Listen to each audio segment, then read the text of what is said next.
Bismillahirrahmanirrahim. Assalamualaikum warahmatullahi wabarakatuh. Selamat siang. Shalom, Om Swastiastu, Namo Buddhaya, salam kebajikan dan salam sejahtera untuk kita semua. Yang terhormat Ketua RW 05 Pak Ade beserta jajarannya. Yang terhormat Bapak dan Ibu RT 05, Bapak Faizal dan Ibu Nita. Yang saya hormati seluruh warga, Bapak Ibu serta adik-adik warga RT 5 RW 5 Kelurahan Kramas. Pertama-tama, marilah kita panjatkan puji serta syukur kita kehadirat Tuhan Yang Maha Esa atas segala nikmat-Nya. Tak lupa, saya ingin mengucapkan terima kasih atas kesempatan yang telah diberikan kepada saya untuk melaksanakan program KKN Undip Tim 1 tahun 2021. Baik, mohon izin perkenalkan diri. Perkenalkan, saya Aska Yuda Haji sebagai peserta KKN Tim 1 Undip tahun 2021, Fakultas Ilmu Budaya, S1 Bahasa dan Kebudayaan Jepang. Pada kesempatan kali ini, saya akan memaparkan perihal sistem pemilahan sampah Jepang sebagai upaya pembuangan sampah rumah tangga yang tertib dan teratur. Baik, langsung saja saya mohon izin untuk memulai. Pada zaman modernisasi saat ini, peningkatan jumlah penduduk yang semakin cepat dan perubahan konsumsi masyarakat yang semakin cepat juga menimbulkan dampak berupa pembuangan sampah yang semakin tidak terbendung. Lalu, berikutnya pemilahan sampah seperti apa sih baik di Indonesia maupun di Jepang? Baik, akan saya mulai dari sistem pemilahan sampah di Indonesia. Sistem pemilahan sampah di Indonesia diatur dalam UU nomor 18 tahun 2008 tentang pengelolaan sampah. Di mana di sana tercantum bahwasanya UU nomor 18 tahun 2008 mendefinisikan sampah rumah tangga sebagai sampah yang berasal dari kegiatan sehari-hari dalam rumah tangga. Tidak termasuk tinja dan sampah spesifik atau sampah yang mengandung bahan baku. Baik, berikutnya saya akan paparkan poin penting dari UU nomor 18 tahun 2008. Pengurangan sampah yang dimaksud dalam pasal 19 huruf A meliputi kegiatan 1, pembatasan timbulan sampah, pendauran ulang sampah, dan atau pemanfaatan kembali.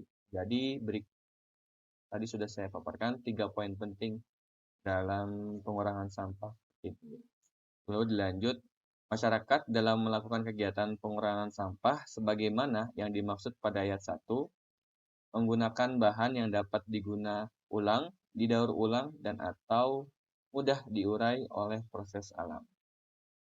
Jadi 2 poin penting dalam UU nomor 18 ini menggambarkan bagaimana sistem pengelolaan sampah di Indonesia. Berikut 4 prinsip pengelolaan sampah di Indonesia. Ada 4. Yang pertama ada reduce atau mengurangi, reuse memakai kembali, recycle mendaur ulang, replace mengganti. Untuk reduce sendiri yang artinya mengurangi pelestarian lingkungan dengan mengurangi pemakaian barang-barang yang kurang perlu. Lalu berikutnya ada reuse atau memakai kembali, pelestarian lingkungan dengan menggunakan kembali sebuah barang.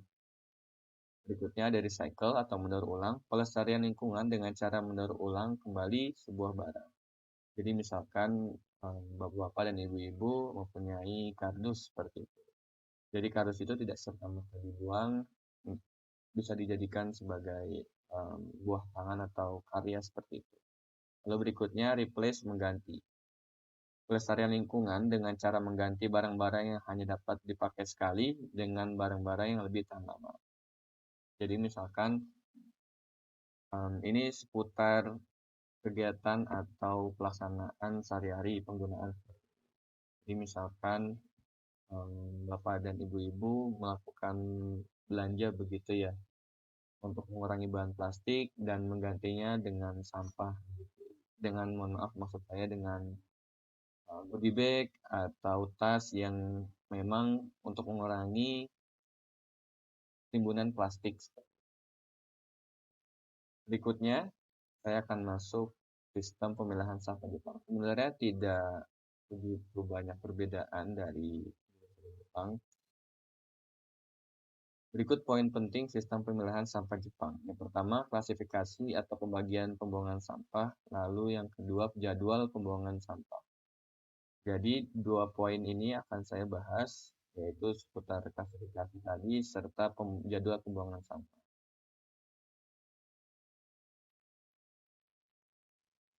Mohon izin untuk masuk dan lanjut di bagian pertama, yaitu pembagian pembuangan sampah. Jadi kurang lebih ada 4 pembagian pembuangan sampah di Jepang. Yang pertama itu ada Merugomi atau sampah yang dapat dibakar. Saya akan bagi menjadi dua ya. Dua pertama tadi Merugomi, lalu dua berikutnya ada Moenaigomi, sampah yang tidak dapat dibakar. Untuk Moerugomi sendiri terdiri dari sampah dapur bekas sisa makanan, kayu atau ranting pohon, daun atau rumput, serta sampah kertas yang tidak dapat didaur ulang, seperti kertas. Jadi untuk pembuangannya sendiri, misalkan bekas sisa makanan yang mengandung air, misalkan airnya dibuang terlebih dahulu, lalu untuk kayu atau ranting pohon, itu diikat menjadi satu. Berikutnya ada Moenai Gomi, sampah yang tidak dapat dibakar. Sampah ini adalah sampah yang tidak dapat dibakar seperti besi, kaca, karet, plastik, baterai, kawat, styrofoam, dan karet. Jadi untuk pembuangannya sendiri, ini terpisah dalam plastik khusus begitu ya, yang disediakan. Berikut contoh sampah yang dapat dibakar, seperti tertera di gambar, ada daun, lalu ada tisu. Contoh sampah yang tidak dapat dibakar, yakni ada besi bekas yang sudah berkarat, itu serta kaca, lalu ada baterai. Berikutnya, ada Shigen Gomi, sampah yang dapat didaur ulang, lalu ada Okinagomi, sampah besar. Jadi untuk Shigen Gomi sendiri, sampah yang dapat dan akan didaur ulang secara langsung oleh berbagai perusahaan terkait.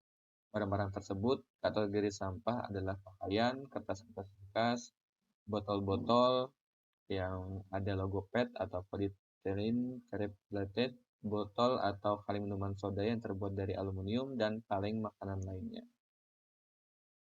Jadi untuk Shigen Gomi sendiri, ini cara pembuangannya adalah ketika misalkan contohnya botol aqua. Botol aqua kan ada labelnya seperti ada logo aquanya, jadi logo aquanya dicopot untuk logonya, lalu nanti dipisahkan seperti itu. Berikutnya ada Okinagomi atau sampah besar. Nah, sampah Okinagomi ini adalah sampah-sampah yang berukuran besar secara umum. Ada standar ukuran seperti itu yang diterapkan oleh pemerintah kota. Namun umumnya sampah-sampah besar yang sudah kita kenal seperti komputer, televisi, kulkas, mesin cuci, freezer, mesin air atau AC conditioner, dan lain sebagainya. Termasuk juga ada alat-alat musik seperti piano, gitar, dan lain sebagainya. Seperti itu. Berikut contoh sampah yang dapat didaur ulang. Ada botol, ada kertas, ada kaleng makanan seperti itu. Lalu berikutnya ada contoh sampah besar, ada kipas, ada mesin cuci, ada TV. Nah, berikut poin penting berikutnya dalam pemilahan sampah di Jepang, ada jadwal pembuangan sampah di Jepang. Jadi untuk di Jepang sendiri, sistem pembuangan sampahnya itu diatur oleh pemerintah setempat. Jadi misalkan saya contohkan di Indonesia, jadi peraturan di Jawa Tengah misalkan dengan Jawa Barat itu berbeda, tergantung penerapan dari kotanya atau provinsi seperti itu. Jadi contohnya misalkan di sini hari Senin ada sampah yang dapat dibakar, lalu ada sampah tadi ya, ada kardus begitu atau kayu. Lalu kalau kita agak tengok dikit di hari Jumat itu ada kan atau kaleng. Lalu di hari Kamis tanggal 5 misalkan itu ada sampah baju atau sampah susu yang dapat didaur ulang. Lalu di hari Rabu ada tumpukan kertas dan lain sebagainya. Contohnya juga misalkan di hari Rabu minggu kedua itu ada contohnya misalkan waktunya membuang sampah botol dan lain sebagainya. Ini tergantung masing-masing daerah. Nah, berikutnya ada manfaat pemilahan sampah. Yang pertama, sebagai langkah terkecil kepala keluarga atau rumah tangga untuk sistem pembuangan sampah yang tertib dan teratur. Jadi, mmm, tujuan dalam sosialisasi ini adalah, sebagai langkah terkecil, kepala keluarga untuk sistem pembuangan sampah yang tertib. Jadi, berawal dari masing-masing keluarga yang pada akhirnya ketika semua kepala keluarga sudah dapat, mmm, memahami atau menerapkan pembuangan sampah, itu akan menjadi tertib dan teratur. Lalu berikutnya membantu petugas kebersihan dalam menjalankan tugasnya. Jadi manfaat berikutnya, jadi ini untuk mempermudah petugas kebersihan. Jadi misalkan petugas kebersihan tidak perlu untuk membuang, mmm, air dalam botol yang misalkan masih ada isinya, atau sampah-sampah plastik bekas jajanan misalkan adik-adik, atau aqua gelas yang masih ada airnya, itu dapat langsung, diangkut begitu ya oleh petugas kebersihan. Jadi, toh juga tidak ada salahnya untuk membantu pekerjaan tugas kebersihan seperti itu dan mempermudah proses. Lalu berikutnya dapat memanfaatkan sampah sebelum dibuang. Jadi untuk langkah atau manfaat ketiga yang bisa dipetik adalah, jadi misalkan ketika bapak-bapak atau ibu-ibu ingin dengan pemilahan sampah, jadi bapak dan ibu tahu sampah ini tuh adalah sampah apa. Misalkan bapak dan ibu ingin membuang sampah bekas botol begitu. Jadi misalkan, oh ini sampah botol kiranya bisa dimanfaatkan apa ya? Oh, sampah botol misalkan bisa jadi tempat pensil untuk adik-adik, atau misalkan, oh ini kardus kayaknya bisa dimanfaatkan deh sebagai misalkan tas begitu, tas daur ulang, atau misalkan daun-daun yang kiranya dapat dimanfaatkan seperti itu, dan lain sebagainya. Jadi dengan pemilahan sampah ini, Bapak dan Ibu juga tahu apa yang Bapak dan Ibu buang, dan ketika sudah dapat begitu ya, dapat dilihat, jadi Bapak Ibu juga sadar apakah benda ini dapat dimanfaatkan kembali. Nah, jadi berikut paparan yang saya sampaikan.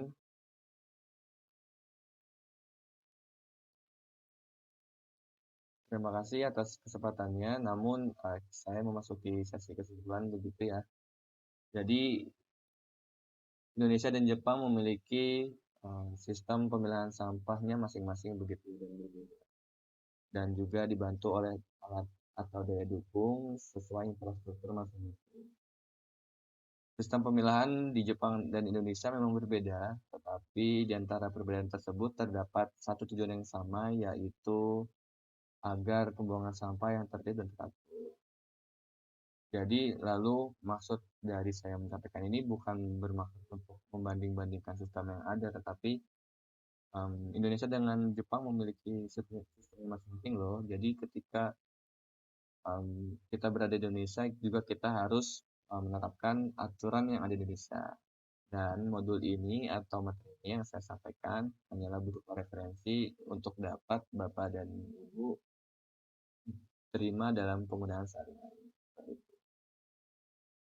Jadi ini hanya berbentuk rekomendasi dari saya sebagai mahasiswa sastra Jepang atau bahasa Indonesia Jepang, sebagai upaya atau langkah untuk memberitahukan sistem pembuangan sampah di Jepang. Terima kasih atas kesempatan yang telah diberikan. Mohon maaf atas kekurangan dan kelebihannya, atau jika ada salah-salah kata atau salah perilaku dari saya. Kurang lebihnya mohon maaf. Terima kasih atas kesempatan yang telah diberikan. Assalamualaikum warahmatullahi wabarakatuh.